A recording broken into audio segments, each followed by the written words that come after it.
Zaho mbola ministre ny fanatanjahantena, ministre coach toliara, dia isan'ny topon-kevitra zaho tamin'ny suspension ny base toliara. Zay aloha tokony hazava. Dia taty aoriana nisy ny fanatsarana ny cahier de charge, ary fatatsika koa fa nisy ny refonte ny code minier izay natao tamin'ny 2023. Nisy koa lalàna la loi sur les investisseurs, sur l'investissement à Madagascar, 2003-002 ngamba Niger raha tsy diso a, dia zany rehetra zany a nijerena tanatin'le loi sur les investissements à Madagascar anatin'ny article 23 sy 24 dia mijery ny resaka maha olona, dia mijery resaka tontolo iainana. Zany rehetrarehetra zany en perpétuelle évolution, miova ny fandehan-javatra. Za tsy manoatra bontolo ka androany rehefa miteny hoe tsy mety io a, nefa hitako hoe misy ezaka fivoarana natao tanatin'ilay projet dia mbola mijanona amin'izay hevitriko izay.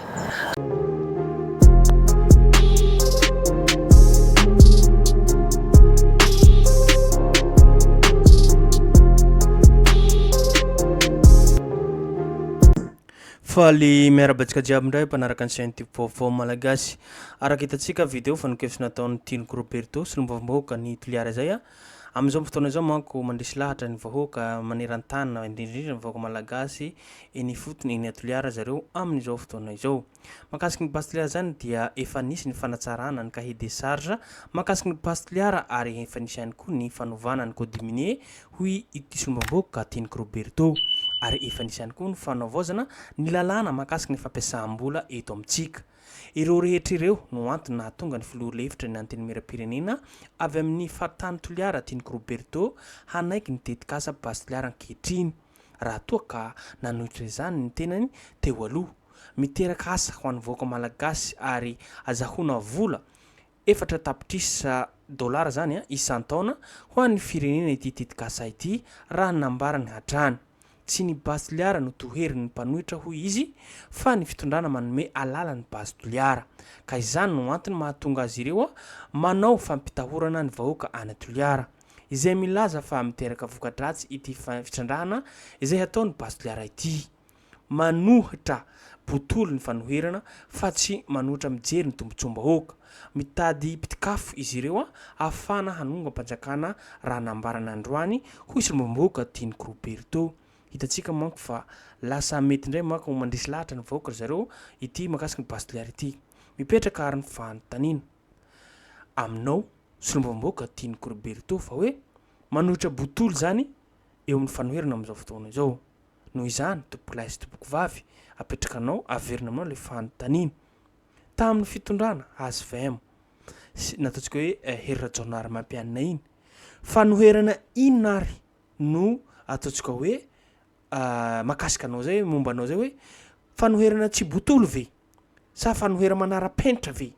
izay nataonao ndradradradrainao tamin'ny fitondrana HVM. Ka amin'izao fotoana izao makasiky ty base toliara ity dia mety tsara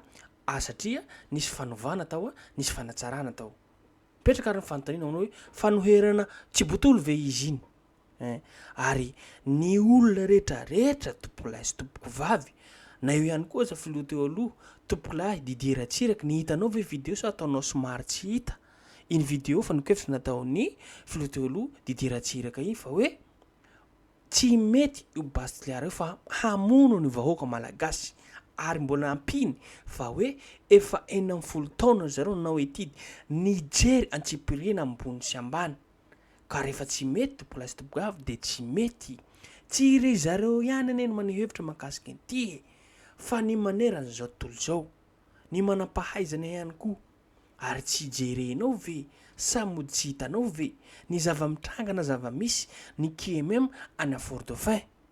sa hoe rehefa ianao handesy lahatra zao mahazo vola nareo a million resaketo dia million de dollars,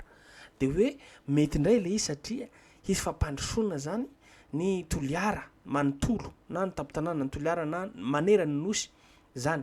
Olona 2 teneninao Madagasikara namana toliara ve 2 na ataontsika hoe 5 na 9 ve no hisitraka zany asa zay, ka hoe iza no tena hoe sitraka ny asa io tsy maintsy olona avy nianatra amin'ny université manko zany olona tsy maro ane olona tsy nianatra eo de amin'ny fomba ahoana no iasan'izy ireo nataontsika hoe 2,5 zany firy ny isan'ny vahoaka eo ataontsika hoe natapitana toliara na ambanivohitra na amin'ny sisiny reny ka mihevitra nareo amin'izao fotoana izao fa hoe mety indray ity base toliara ity satria no ny vola miraviravy no million de dollars azonareo zay dia ny mety indray ty base toliara ity andao ary arahantsika fa nikevitra natao an'izay makasika an'ity base toliara ity fa efa mety indray izy io fa hitarika tombotsoa ho an'ny vahoaka malagasy izay raha anisany nanohatra nitetika asa base toliara teo aloha ny filoalefitry ny antemy miaram-pirenena avy amin'ny faritany toliara Tinoka Roberto dia nilaza izy ankehitriny fa efa nisy ny fanatsarana teo amin'ny cahier de charge ny fanarahana tamin'ny base toliara efa nisy ihany koa ny fanovana ny code minier teto amintsika ary efa nisy ny fanovana ny lalàna mifehy ireo mpampiasa sy mpamatsy vola eto Madagasikara ireo rehetra ireo no antony nahatonga ny filoalefitry ny antemy miaram-pirenena avy any amin'ny faritany toliara nanaiky ary resy lahatra fa nitetika asa base toliara dia hitondra soa ho an'ny faritany toliara sy ho an'ny firenena malagasy raha ny nambarany androany ny zaho mbola ministre ny fanatanjahantena ministre coaching toliara dia isan'ny tompon-kevitra zaho tamin'ny suspension de base toliara zay aloha tokony hazava dia tateoriana nisy ny fanatsarana ny cahier de charge ary fatatsika koa fa nisy ny refonte ny code minier zay natao tamin'ny 2023 nisy koa lalàna la loi sur les investisseurs sur l'investissement à Madagascar 2003-002 ngamba nizy raha tsy diso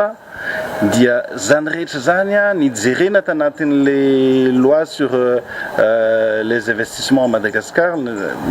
anatin'ny article 23 sy 24 dia mijery ny resaka mahaolona dia mijery resaka tontolo iainana zany rehetrarehetra zany en perpétuelle évolution miova ny fandehan-javatra za tsy manohatra bontolo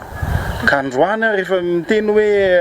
tsy mety io nefa hitako hoe misy ezaka fivoarana natao tanatin'ilay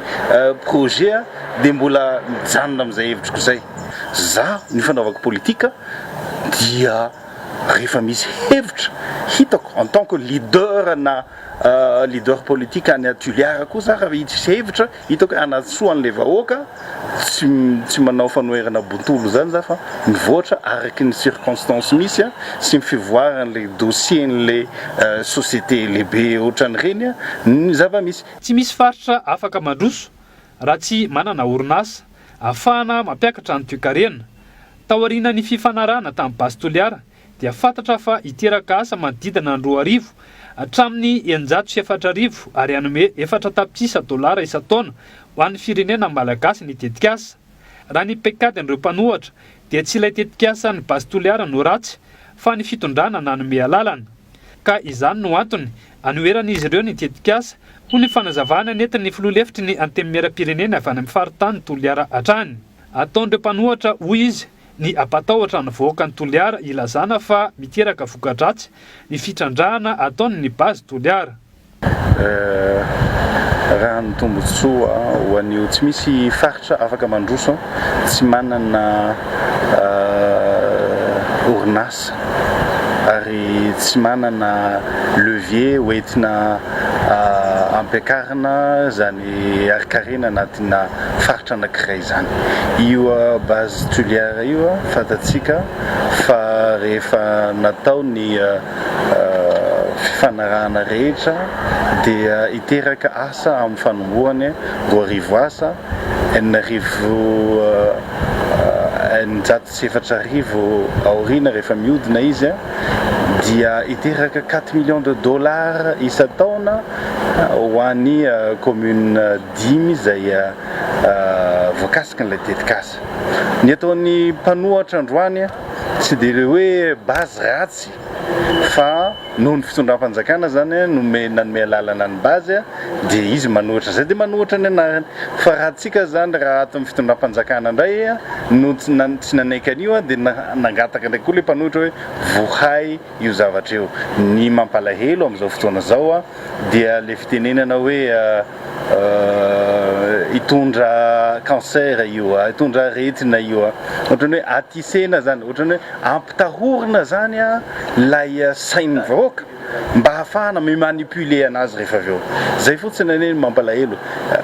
atao zany zay tena hoe ampatahotra an'le vahoaka hoentina zany vahoaka ny tuliara mba hitenenana hoe ratsy io zavatra io ary azo manipulela le sain'le olona am'izay fotoana zay satria matahotra le olona zay fotsiny fandroany zany tena aminareo fa ny vahoaka ny tuliara anie ka indray mandeha mihinana isan'andro mijaly ny vahoaka ny tuliara ny extraction minière isan'ny mampandroso malaky za tsy miteny hoe tsy mampandroso ny fambolena tsy mampandroso ny fiompiana fa io zany isan'ny mampalaka le fivoarana raha tena hoe tafita tsara zany ny fifanarana anatin'le extraction minière. Fanoherana botolo no misy ato amintsika fa tsy fanoherana mitsinjo vahoaka ho nambarany filolefitry ny anteny miaram-pirenena avy amin'ny faritany ny Toliara. Tsy ny basy Toliara no olana ho an'ireo mpanohatra fa mijery ireo pitikafy izy ireo mba ahafahana manonga mpanjakana raha ny fanazavana hatrany. Ny zavatra misy dia tsotra tsy hoe basy Toliara ny problema le mpanohatra fa hoe inona ny pitsikafo atezitra ny vahoaka mba ahafahana manonga mpanjakana mazava ohatra zany angely izy tsy asa rotona mihitsy le izy dikan'izay ny fanoherana eto amintsika eto dia lasa fanoherana botolo fanoherana tsy fieritreretina an'le vahoaka akory fa fanoherana atao anaovana tohatra an'le vahoaka atongavana amin'le tanjona tena ilaina dia ny ady seza